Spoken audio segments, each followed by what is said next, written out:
Топ-6 законов интереса заказчика при ремонте и отделке жилья. И что понимается под понятием законные интересы? Вот о нюансах этой темы мы и поговорим сегодня. Меня зовут Икрам, все самое важное и интересное. Итак, начнем. В процессе ремонтно-отделочных работ происходит взаимодействие между заказчиками и подрядчиками, а в качестве инструмента выступает соответствующий договор, посредством которого эти правоотношения регулируются, к примеру, в части разрешения спорных ситуаций и конфликтов, определения расценок, фиксация консенсуса сторон относительно объемов работ и порядка их оплаты и так далее. В данной связи, с точки зрения юридической техники, очень важно рассмотрение нюансов, подлежащих обязательному учету при оформлении соглашения, что представляет возможность оптимизировать общение между сторонами и достигнуть желаемых результатов. Это прямым образом связано с такой категорией, как права и законные интересы.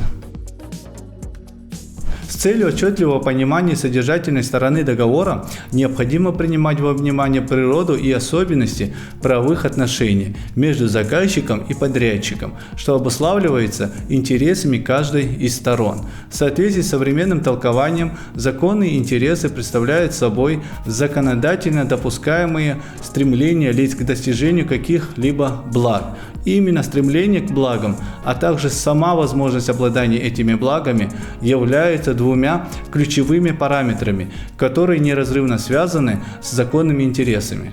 В системе правовых отношений между заказчиком и подрядчиком уместно говорить о совпадении либо конфликте интересов. Безусловно, идеальной является ситуация, когда интересы сторон совпадают, то есть стороны проявляют заинтересованность в своевременном выполнении работ, чтобы предоставить возможность заказчику улучшить его жилищные условия, а подрядчику получить финансовые средства как оплату за выполненные работы. Вместе с тем, нередко обнаруживается, что некоторые интересы сторон существенно расходятся. К примеру, подрядчики стремятся выполнить работы так, чтобы при их выполнении затрачивался минимум усилий, поскольку это облегчает им задачу. И другая ситуация, когда у заказчиков интересы оказываются прямо противоположными устремлениям подрядчиков. К примеру, у них имеются финансовые средства, и они желают знать точную информацию о том, сколько и за что именно они платят. Основываясь на представлениях о совпадениях и противоречиях в стремлениях сторон, можно характеризовать структуру законных интересов заказчика и выделить ключевые из них.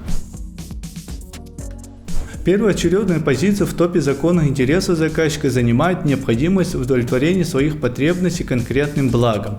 В качестве такого блага выступают соответствующие результаты ремонтно-отделочных работ. Достичь желаемого и удовлетворить потребности – это и есть базовое структурное звено законных интересов заказчика. Не менее значимым в топе закона интересов заказчика является возможность обратиться при необходимости за защитой нарушенных прав к компетентным органам. Важнейшая группа законных интересов заказчика сопряжена со сроками, и их несоблюдение подрядчиками является достаточно распространенным явлением при выполнении подрядных работ. Естественно, для таких ситуаций закон с целью защиты соответствующих интересов заказчика предусматривает ответственность подрядчиков за нарушение сроков по их вине.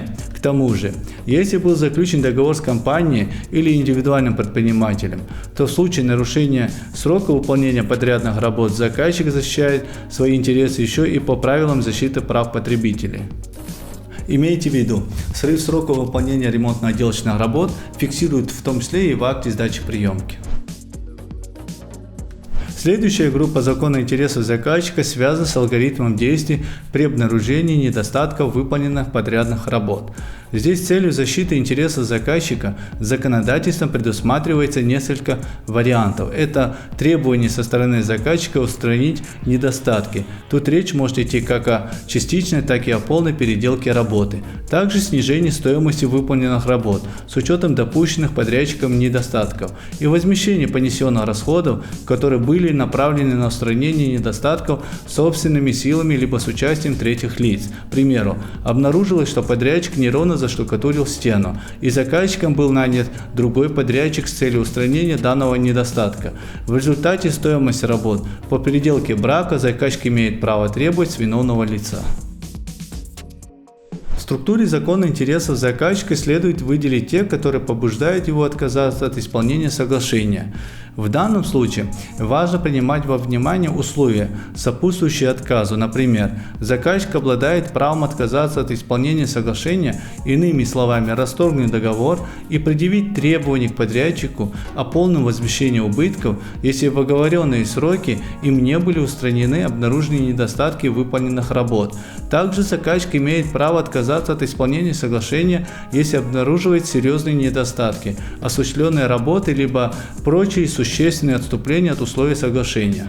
Здесь важно помнить о том, что в целях защиты интересов заказчика расторжение соглашения и возмещение убытков не освобождает подрядчика от уплаты неустойки, хотя соотношение неустойки и убытков зависит от ряда обстоятельств. Законные интересы заказчика в рамках правовых отношений тесно связаны с такой категорией, как гарантийные сроки. В данном контексте следует отметить, что добросовестные хозяйствующие субъекты предоставляют гарантии на выполненные им работы. Однако, если в соглашении гарантийный срок не был зафиксирован, то он определяется исходя из норм законодательства, но лучше, когда эти сроки зафиксированы сторонами в соглашениях. Таким образом, перечень законных интересов заказчика при ремонте и отделке жилья достаточно обширен. Тут главное, что речь идет о необходимости удовлетворения своих потребностей конкретным благом всеми доступными законными способами, а также о возможности обратиться за защитой нарушенных прав к компетентным органам. Отсюда следует, что важнейшая группа законных интересов заказчика сопряжена со сроками реализации ремонта и с действиями при обнаружении недостатков выполненных работ, в том числе интересы, которые побуждают заказчика отказаться от исполнения соглашения.